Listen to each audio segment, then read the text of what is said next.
안녕하세요. 일상생활에 꼭 도움이 되는 복지정보입니다. 2023년도 복지정부 정책에 대한 변화가 있습니다.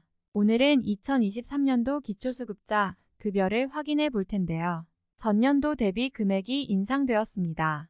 2016년 이래 최고 수준으로 인상하여 올해부터는 많은 분들이 추가적으로 기초수급 혜택을 받을 수 있습니다. 나도 기초수급자급여를 받을 수 있는지 궁금하실 텐데요. 빠르게 살펴보겠습니다.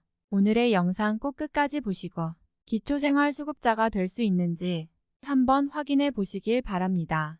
바로 시작합니다. 우선 기초수급자에 대한 개념부터 잡고 가셔야 되는데요.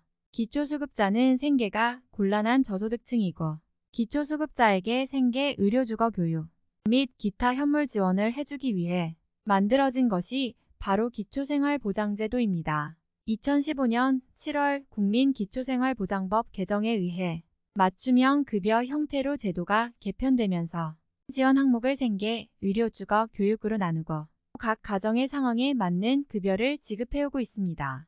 이런 상황을 알아보기 위해서는 기준 중위소득 개념을 알아야 합니다. 기준 중위소득이란 쉽게 말하면 모든 가구를 소득 순서대로 줄 세웠을 때 정확히 중간에 있는 가구의 소득을 말합니다.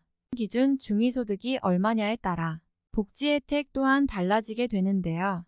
2023년도 기준 중위소득은 4인 가구 기준으로 올해 51만 2,080원 대비 5.47% 인상된 54만 964원으로 결정되었습니다. 이 중에서 특히 수급자 가구 중 70% 이상을 차지하는 1인 가구 기준으로 작년 194만 4,812원에서 23년에는 207만 7,892원으로 무려 6.48%가 인상되었습니다. 표를 보시면 더욱 쉽게 이해할 수 있습니다. 22년 1인 가구 기준 중위소득이 194만원이었다면 23년도는 약 207만원인 것을 확인할 수 있습니다. 여기서 중위소득이 얼마인지가 굉장히 중요합니다. 이번 2023년 중위소득 기준이 확정됨에 따라 기초수급자의 주거급여, 의료급여 등 급여별 선정 기준 및 최저보장 수준도 확정되었습니다. 하지만 기초수급자라고 해서 모든 급여 혜택을 모두 누릴 수 있는 것은 아닙니다. 진짜 기준에 맞냐는 것을 살펴봐야 하겠죠. 그래서 본인이 급여 혜택에 포함되는지 안 되는지 알기 위해서는 본인의 상황 또한 계산을 해야 합니다. 본인의 자동차, 주택 등과 같은 유형의 재산, 월소득 등등 본인의 합친 금액에 따라 계산이 정해집니다. 그럼 내 소득 인정액과 중위소득이 각각 어떻게 돼야 내가 받을 수 있는 걸까? 이 조건은 급여별로 조금 다른데요. 교육급여는 소득 인정액이 중위소득 대비 50% 이하, 주거급여는 46% 이하, 의료급여는 40% 이하, 생계급여는 30% 이하여야 가능합니다.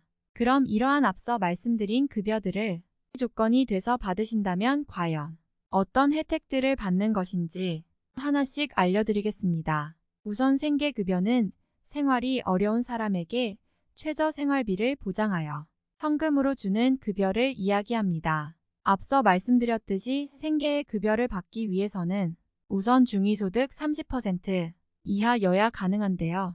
표를 보시면 22년도와 23년도 급여비가 확 달라진 게 보이실 텐데요.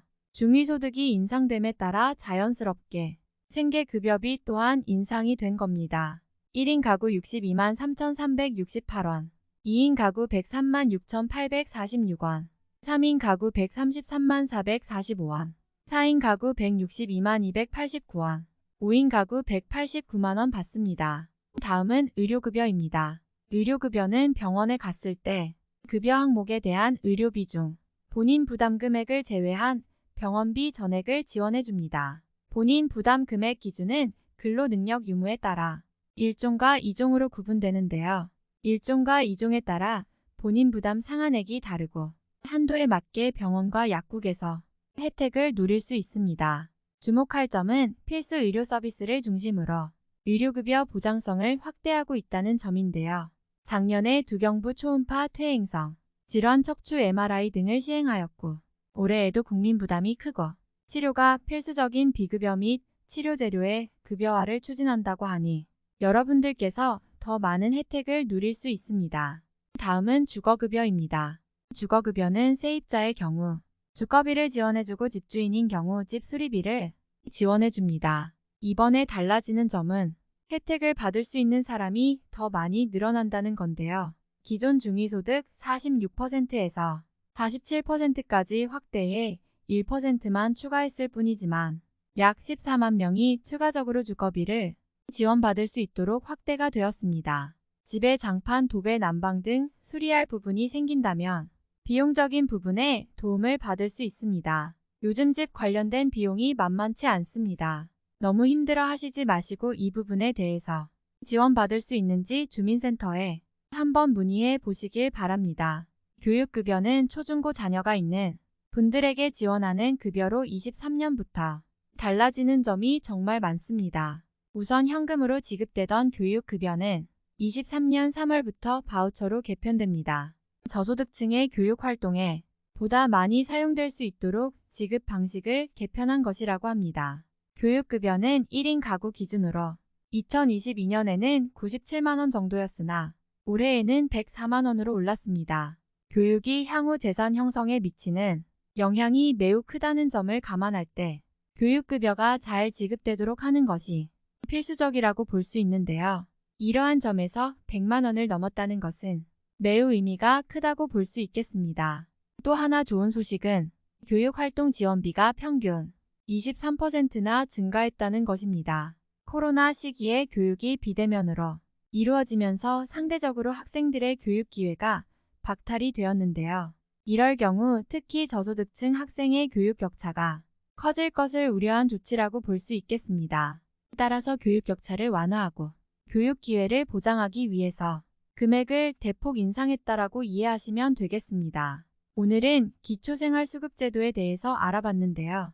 해당 사항을 꼼꼼히 확인하셔서 가계부담을 줄이실 수 있기를 바라보겠습니다. 저희 채널에 힘이 되는 구독, 좋아요, 알림 설정 부탁드립니다. 감사합니다.